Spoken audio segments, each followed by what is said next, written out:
क्या बात है, बहुत अच्छा। कितने जोश में मेरा भाई कविताएं सुना करके गया। एक बार जोरदार तालियां आप उसके लिए बजाएं। बिहार का नाम पूरे देश में, अपूर्व का क्या जलवा है, आप लोग कभी सुनेंगे तो YouTube पर सुनना। लेकिन मेरा छोटा भाई है, मैं इससे बहुत प्यार करता हूँ। बड़े जोश में संजय भैया कविताएं सुनाता है, मैं इसको कई बार समझाता हूँ। मैंने कि अपूर्व जोश में सुनाता है, अच्छी बात है, लेकिन इस जोश को मंच पे छोड़ के जाकर घर मत लेकर जाएगा, घर वाले परेशान हैं। ये नहीं मानता, इसी जोश में इसने एक दिन कविता सुनाई दिल्ली में। मैंने कहा छोड़ जा, नहीं माना, घर चला गया इसी जोश में। जाते ही बोला कि पिताजी ये सस्ता मेरे हाथ में दे दो, हालात बदल दूंगा। पिताजी ये सस्ता मेरे हाथ में दे दो, हालात बदल दूंगा। अंकल ने कहा ये 2 दिन से पजामा उल्टा पहन रखा, पहले इसे बदल दे, सत्ता बाद में बदल दी। फिर एक दिन और जोश में गया, नहीं माना, मैंने कहा छोड़ दे। घर चला गया, आंटी जी खड़ी हुई थी, बोले माँ मैं तेरे दूध का कर्ज चुका दूंगा, माँ मैं तेरे दूध का कर्ज चुका दूंगा। आंटी बोली 2 महीने से दूध वाले के नहीं चुका है, पहले उसके चुका, मेरा बाद में चुका लेने। बजाओ एक बार जोरदार तालियां लगा। लेकिन विश्वास करना, बहुत बड़े परिवार से अपूर्व आते हैं। यहाँ बहुत से लोगों को पता नहीं होगा, बिहार सरकार में सबसे पहले खेल मंत्री उनके सगे दादाजी रहे, आप लोगों को बताना चाहता हूँ। और एक ऐसे परिवार से आने के बावजूद भी इतना सरल स्वभाव और देशभक्ति की वो आग लेकर के मेरा छोटा भाई चलता है तो मेरा सीना दुगना चौड़ा हो जाता है। अपूर्व, मैं तुमसे बहुत प्रेम करता हूँ। अभी बहुत सारी बातें मंच से हुई, आप लोगों के बीच में हुई। 2-4 मिनट मुझे कविताएं सुनानी है। उससे पहले एक छोटी सी घटना का जिक्र 30 सेकंड का करना चाहता हूँ। संजय चौहान भाई साहब हमारे बीच में बैठे, एक बात इन्होंने आपको कभी नहीं बताई होगी। दिल्ली में कनॉट प्लेस नाम की बड़ी प्रसिद्ध जगह में, वहां एक बार सभी देशों के शिक्षाविद बुलाए गए। पाकिस्तान का शिक्षाविद बुलाया गया, चाइना का बुलाया गया, हिंदुस्तान से संजय भाई साहब को चुना गया। सभी की कुर्सी लगाई गई, मीटिंग होनी थी तो सभी को कॉफी पिलाई गई। पाकिस्तानी ने कॉफी खत्म की, कप को हवा में उछाला, एक गोली कप में मारी, कप तोड़ दिया। बोले भाई ये क्या किया? बोले हम पाकिस्तानी हैं, हम जिस कप में एक बार कॉफी पी लेते उसमें दोबारा नहीं पीते। चाइना वाले ने कॉफी खत्म की, उसने कुर्सी हवा में उछाला, एक गोली कुर्सी में मारी, कुर्सी तोड़ दी। बोले ये क्या किया? बोले हम चाइना वाले हैं, जिस कुर्सी पे बैठ के एक बार कॉफी पी लेते उस पर दोबारा नहीं पीते। संजय भाई साहब फंस गए। पूरे हिंदुस्तान की नाक का सवाल, पूरे बिहार की नाक का सवाल, पूरे अमरपुर विधान की नाक का सवाल, लेकिन फंस जाए तो हिंदुस्तानी कैसा?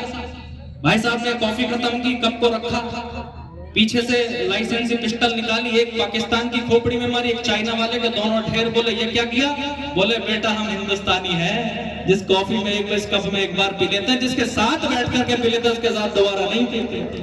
बजाओ एक बार जोरदार तालियां। और मैं कल से आया हूँ भागलपुर, तब से पूछ रहे मोहित जी कॉफी पियोगे? मैंने कहा भाई साहब बड़े चर्चे सुने आपकी कॉफी के, लेकिन बहुत प्रणाम करता हूँ। कहीं कन्हैयालाल सेठिया जी ने लिखा, पीथल को एक गलत सूचना भेजी गई कि संधि पत्र पर कोई विचार हुआ। गलत सूचना जब पीथल को पहुंची तो उसने बड़े गुस्से में अपने राणा के नाम, अपने राजा के नाम एक पत्र लिखा। मंच का विशेषण मानता हूं, सुनेगा। पीथल ने राणा प्रताप को गुस्से में पत्र लिखा कि मैं कसी सुनी मेवाड़ खड़ी अकबर ने कागज भिजवायो। उसी भाषा में लिखा जो उस समय मेवाड़ में बोली जाती थी। मैं मानना चाहता हूं कि कितने लोग समझते हैं।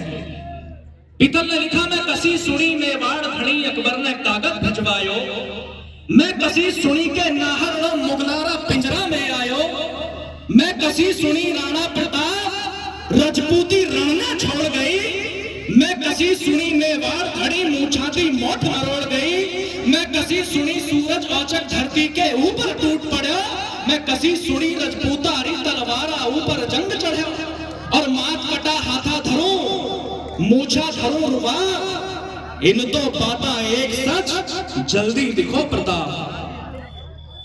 लेकिन साहब जिस राणा प्रताप को शुष्क घास की रोटियां ना झुका पाई, जिस राणा प्रताप को 1 लाख की सेना ना झुका पाई, जिस राणा प्रताप को अपनी भूख से तड़पती बिलखती दम तोड़ती हुई बेटी की चीखें ना झुका पाई, उस राणा प्रताप को एक संधि पत्र क्या झुका लेता।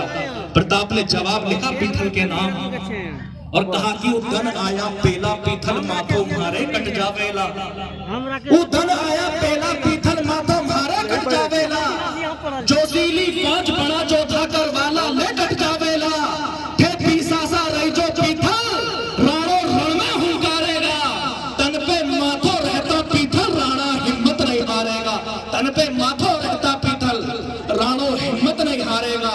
तब कहना चाहता हूं, और 2 कौड़ी का नेता राज्यसभा के अंदर खड़े होकर के बोलता है। राणा सांगा की बात अभी संजय भाई साहब ने की। एक 2 कौड़ी का सांसद बोला उत्तर प्रदेश से कि राणा सांगा पर उसने टिप्पणी पूरी राजनीति चुप रह सकती है, कभी चुप नहीं रह सकते। मैं अगले दिन उसके शहर में गया, मंच से कविता पढ़ करके आया, 4 पंक्तियां जो पढ़ करके आया पूरे देश में पहुंची है। मैं देखना चाहता हूं कि आप लोग कितना प्यार देते हो। मैंने कहा कि पलक झपकते वक्ष चीर दे मेवाड़ी चीता था वो, पलक झपकते वक्ष चीर दे मेवाड़ी चीता था वो, मातृभूमि की रक्षा हेतु काल उठ पीता था वो, और जितनी सीटें पाकर के तुम काल बजाने लगते हो, जितनी सीटें पाकर के तुम काल बजाने लगते हो, इतने तो अपनी छाती पर घाव लिए जीता था वो।